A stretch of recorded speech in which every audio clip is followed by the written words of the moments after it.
दोस्तों शामिल क्यों था सिंधी अदब जी दुनिया में प्रोफेसर करीम बख्श निज़ामानी जे किताब रसूलुल्लाह सल्लल्लाहु अलैहि वसल्लम जा असहाबी सगुरा मां खयल हिकु तहरीर सखी सरदार सल्लल्लाहु अलैहि वसल्लम जी साहिबज़ादी। कंहिं शख़्स सवाल पुछो 40 ओठनि ते केतिरी ज़कात ॾियणी आहे। जवाब मिलियुसि तुंहिंजे लाइ सिर्फ़ु हिकिड़ो ओठ मूं वटि हुजनि त हूंद समूरा ख़ुदा जी राह में ॾेई छॾियां। इहो जवाब सैयदतुन्निसा हज़रत फ़ातिमत ज़हरा रज़ी अल्लाह अन्हा ॾिनो, जेका रसूलुल्लाह सल्लल्लाहु अलैहि वसल्लम जिन जी सभिनी खां नंढी साहिबज़ादी सैयदना अली रज़ी अल्लाह अन्हो जी बीबी ऐं सैयदना इमाम हुसैन रज़ी अल्लाह अन्हो जी वालदा मोहतरमा हुई। हज़रत अब्दुल्ला बिन अब्बास रज़ी अल्लाह अन्हु रवायत करे थो त हिकिड़े भेरे हज़रत अली रज़ी अल्लाह अन्हु सॼी राति खूह मां पाणी कढी बाग़ खे पाणी ॾिनो। सुबुह जेको कुझु मज़दूरी में मिलियसि हज़रत फ़ातिमा रज़ी अल्लाह अन्हा उन मां थोरा जव कढी पीठा ऐं मानी पचाई। घर जा माण्हू खाइण वेठा ई मस त कंहिं मिसकीन दरवाज़ो खड़काए सदा हईं आउं बुखियो आहियां। हज़रत फ़ातिमा रज़ी अल्लाह अन्हा सभु मानी बुखे खे ॾेई छॾी। साॻे अनाज जो कुझु हिसो कढी ॿीहर पीठाई ऐं मानी पचायई। हिन भेरे बि अञा मानी तयारु ई मस थी हुई त कंहिं यतीम अची सवाल कयो। समूरो खाधो खेसि ॾिनो वियो। वरी बि हज़रत फ़ातिमा रज़ी अल्लाह अन्हा बाक़ी बचियल जव पीउ मानी तयारु कई त हिकिड़े मुशरिक़ क़ैदीअ ख़ुदा करणु खाधो घुरियो। साइण सगोरीअ समूरी मानी मुशरिक़ खे ॾिनी ऐं सभिनी घर वारनि खे उन ई ॾींहुं बुख काटणी पई।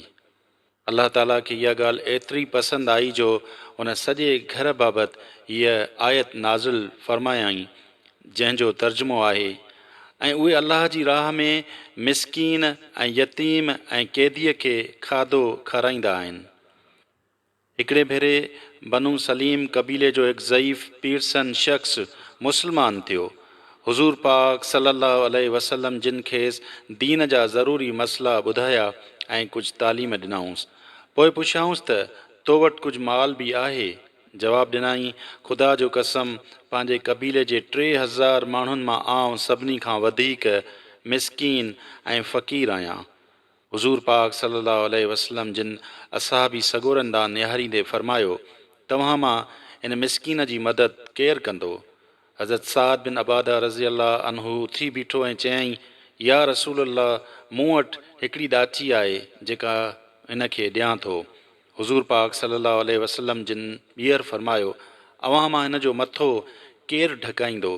सैयदना अली रज़ी अल्लाह अन्हु पंहिंजो अमामो पटको मथे तां लाहे पोढ़े जे मथे ते रखियो। वरी बि हुज़ूर सल्लल्लाहु अलैहि वसल्लम जिन पुछो हिन खे मानी खाराइण जो बंदोबस्तु केरु कंदो। हज़रत सलमान फ़ारसी रज़ी अल्लाह अन्हु ॿुढड़े खे पाण सां वठी ॿाहिरि निकितो। किन घरनि तां मालूम कयई मगर उते कुझु कोन हो, छाकाणि त 3 ॾींहंनि में अनाज जी तंगी हुई। नेठि हज़रत फ़ातिमत ज़हरा रज़ी अल्लाह अन्हा जो दरवाज़ो खड़कायऊं। अंदरां आवाज़ आयो केरु। हज़रत सलमान रज़ी अल्लाह अन्हु समूरो अहवाल ॿुधाइण खां पोइ चयो ए अल्लाह जे रसूल सल्लल्लाहु अलैहि वसल्लम जी साहिबज़ादी इन मिसकीन जे खाधे जो इंतज़ाम करियो। सची साइण हज़रत फ़ातिमा रज़ी अल्लाह अन्हा रोअण हारकी थी वेठी ऐं चयई ए सलमान ख़ुदा जो कसम अॼु असांखे 3 वेला पइजी विया आहिनि। 3 ॿार बुखिया सुम्ही रहिया आहिनि। तंहिं हूंदे बि सवालीअ खे ख़ाली कान मोटाईंदसि। मुंहिंजी चादर शमून यहूदी वटि खणी वञ ऐं चईंसि त फ़ातिमा रज़ी अल्लाह बिनत मुहम्मद ॾिनी आहे ऐं चए थी त हीअ चादर पाण वटि रख ऐं उन ई जी एवज़ हिन मिसकीन लाइ कुझु अनाज ॾे। हज़रत सलमान रज़ी अल्लाह अन्हु ॿुढड़े खे पाण सां वठी शमून वटि पहुतो ऐं पेराइतियूं ख़बरूं ॾिनाईंसि।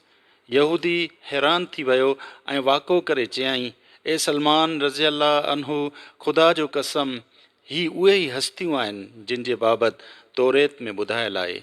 तूं शाहिदी ॾिजांइ त आउं फ़ातिमा रज़ी अल्लाह अन्हा जे पीउ रसूल अल्लाह सल्लल्लाहु अलैहि वसल्लम ते ईमान आणियां थो।